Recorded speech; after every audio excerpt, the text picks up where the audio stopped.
Assalamualaikum warahmatullahi wabarakatuh. Saya Rizky Maulana Rahman dari mahasiswa UIN Sunan Gunung Jati Bandung. NIM saya 122101093, jurusan Akidah dan Filsafat. Saya membuat video ini tuntunan untuk memenuhi ulangan akhir semester mata kuliah Bahasa Indonesia dengan dosen pengampu Ibu Faridah M. Anggi. Di sini saya akan menjelaskan tentang delusi akan Tuhan. Delusi ini berargumen secara meyakinkan bahwa kepercayaan akan Tuhan tidak hanya keliru, tetapi mungkin juga fatal. Orang yang belajar filsafat, mereka selalu bertanya yang mereka lihat dan rasakan, apalagi mempertanyakan tentang agama-agama yang ada dan Tuhan yang mereka yakini. Saya menduga bahwa orang di dunia ini yang dibesarkan di salah satu agama tidak bahagia di dalamnya, tidak mempercayainya, atau khawatir mengenai berbagai kejahatan yang dilakukan atas namanya. Orang yang agak ingin keluar agamanya orang tuanya dan berharap bisa demikian, tetapi sekedar tidak sadar bahwa keluar adalah suatu pilihan dan bahkan berpikir menjadi seorang ateisme. Stefan Weinberg membuat poin dengan sangat bagus dalam Dream of a Final Theory. Ada orang pandangannya mengenai Tuhan begitu luas dan lentur sehingga mereka tidak bisa menemukan Tuhan dimanapun mereka mencarinya. Kita mendengar bahwa Tuhan adalah yang tertinggi, atau Tuhan adalah kodrat yang lebih baik, atau Tuhan adalah alam semesta.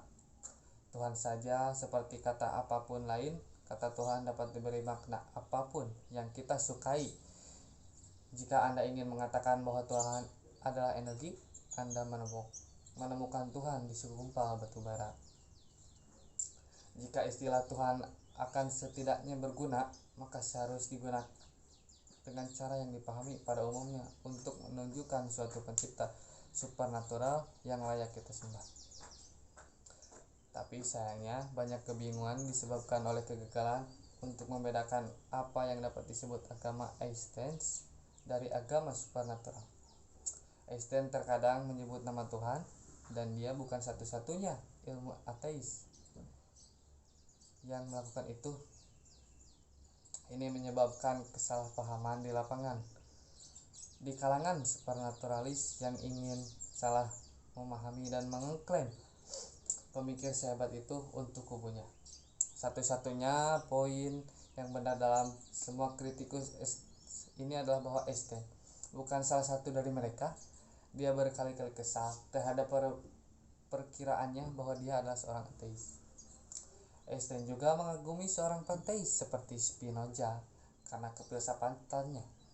Saya percaya akan Tuhan Spinoza yang menyingkapkannya diri dalam harmoni tertata dari apa yang ada, bukan Tuhan yang menyibukkan dirinya dengan nasib dan tindakan manusia. Terminologinya itu, seorang teis percaya akan suatu kecerdasan supernatural yang terlepas dari pekerjaan utamanya, yakni menciptakan alam semesta, masih ada untuk mengawasi dan mempengaruhi nasib berikutnya dari ciptaannya yang semula. Dalam banyak sistem kepercayaan teistik, Tuhannya terlibat secara intim dengan urusan manusia. Dia membalas doa, mengampuni atau menghukum dosa, ikut campur di dunia melalui keajaiban, khawatir tentang tindakan baik atau buruknya, dan tahu kapan kita melakukan atau bahkan berpikir untuk melakukannya. Dalam pandangan teisme, Tuhan merupakan pencipta sekaligus pengatur segala kejadian di alam semesta. Sedangkan menurut deisme, Tuhan merupakan pencipta alam semesta tetapi tidak ikut campur dalam kejadian di alam semesta. Menurut panteisme, Tuhan merupakan alam semesta itu sendiri. Jadi wajar kalau seorang deis juga percaya akan suatu kecerdasan supernatural, tetapi yang kegiatannya terbatas pada penempatan hukum-hukum yang mengatur alam semesta.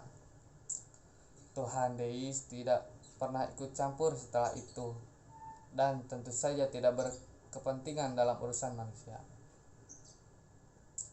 Para panteis tidak percaya akan suatu Tuhan supernatural sama sekali, tetapi menggunakan istilah Tuhan sebagai sinonim non supernatural untuk alam, atau untuk alam semesta, atau untuk keteraturan yang menetap fungsinya. Para deis berbeda dengan para teis karena Tuhan mereka tidak membalas doa, tidak peduli tentang dosa atau pengakuan, tidak membaca pemikiran kita, dan tidak ikut campur dengan keajaiban yang sangat pelin-pelan. Para deis berbeda dengan para panteis karena Tuhan deis adalah semacam kecerdasan kosmik dan bukan sinonim puitis atau metaforis panteis untuk hukum-hukum alam semesta. Panteis ini adalah ateisme pakaian baju seksi, denaisme adalah teisme encer. Hipotesis Tuhan seharusnya tidak bertahan atau jatuh dengan penjelmaannya yang paling tidak indah, Yahweh, ataupun wajah terbalik Kristianinya yang kemanisan, Yesus yang lemah lembut. Tetapi agar adil, watak tidak berani tersebut lebih berasal dari penganut-penganut Yesus di era Victoria daripada Yesus sendiri. Argumen dari ketidakmungkinan adalah argumen utama dalam bentuk tradisionalnya, yakni argumen dari rancangan adalah argumen yang paling populer yang ditawarkan saat ini untuk membela eksistensi Tuhan yang dipandang oleh sejumlah teis yang amat sangat besar sebagai meyakinkan secara menyeluruh dengan mutlak. Argumen tersebut memang sangat kuat dan saya menduga tidak dapat dibalas, tapi persis berlawanan dengan maksud teis. Argumen dari ketidakmungkinan digunakan dengan layak hampir membuktikan bahwa Tuhan tidak ada. Secara ringkasnya, argumen yang memiliki kesukaan kreasionis, suatu argumen yang dapat dilontarkan hanya seseorang yang tidak memahami apapun mengenai seleksi alam. Seseorang yang berpikir bahwa seleksi alam adalah suatu teori mengenai hasil acak, sedangkan dalam arti acak yang relevan, justru sebaliknya, penyalahgunaan kreasionis atas argumen dari ketidakmungkinan selalu memakai bentuk umum yang sama. Dan tidak ada bedanya jika kreasionis itu memilih untuk menyamar dalam pakaian mewah politik yang dapat diterima saat ini, yakni rancangan cerdas atau intelligent design. Suatu fenomena yang diamati sering seekor makhluk hidup adalah salah satu organnya yang cukup rumit, tetapi apa saja dari suatu molekul hingga alam semesta sendiri dipuji dengan benar sebagai sangat tidak mungkin secara statistik. Setiap orang memiliki teori dan argumennya tentang Tuhan itu sendiri, pasti bersangkutan tentang agama dan kenapa ada di semua budaya manusia. Agama adalah penghibur dan pelipur. Agama meningkatkan rasa kebersamaan dalam kelompok. Agama memuaskan keinginan kita untuk memilih kepada kita ada. Banyak orang religius sulit membayangkan bagaimana tanpa agama seseorang bisa menjadi baik atau bahkan ingin menjadi baik. Tetapi keraguannya lebih mendalam dan mendorong beberapa orang religius hingga mengamuk dan kebencian terhadap mereka yang kepercayaannya berbeda. Hal penting karena pertimbangan moral bersembunyi di belakang sikap-sikap religius terhadap topik-topik lain yang tidak sebenarnya berkaitan dengan moralitas. Sebagian besar perlawanan terhadap pengajaran evolusi tidak berkaitan dengan evolusi sendiri atau dengan apapun yang ilmiah, tetapi dipicu oleh kemarahan moral. Apakah moral kita memiliki asal-usul Darwinian? Beberapa buku termasuk Why God is God oleh Robert Hyde, The Science of God and Evil of Michael Summer telah berargumen bahwa rasa kita akan baik dan buruk berasal dari masa lalu Darwin kita pada permukaannya.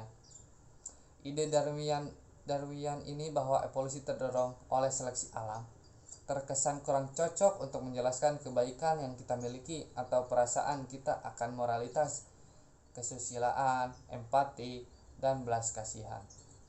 Seleksi alam dapat dengan mudah menjelaskan rasa lapar, takut, gairah, seksual karena semua berkontribusi secara langsung kepada bertahan hidup kita atau kelestarian gen kita.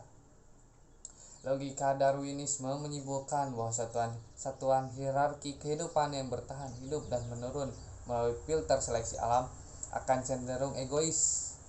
Satu satuan yang bertahan hidup di dunia adalah mereka yang sukses bertahan hidup dengan mengorbankan pesaingnya pada tataran hierarkinya sendiri. Itu persis adalah makna egois dalam konteks ini. Maksud gagasan gen egois adalah dengan tekanan yang seharusnya pada gen adalah satuan seleksi alam, dengan kata lain satuan yang mementingkan diri sendiri, bukan organisme yang egois, kelompok yang egois, atau spesies yang egois, ataupun ekosistem yang egois, melainkan gen yang egois. Genlah ya dalam bentuk informasi bertahan hidup selama banyak generasi atau tidak. Saya tidak berusaha membayangkan suatu Tuhan pribadi. Saya cukup berdiri kagum melihat struktur dunia. Sejauh dunia itu membiarkan panca indera kita yang kurang menghargainya. Dan itu adalah potongan quotes dari Albert Einstein yang saya kutip dalam buku tersebut. Dan saya lupa, buku tersebut adalah menjelaskan tentang delusi akan Tuhan. Sekian dari saya, mohon maaf jika ada kesalahan dan tutur kata saya, mohon dimaafkan. Saya undur diri, saya pamit. Wassalamualaikum warahmatullahi wabarakatuh. Thanks for watching.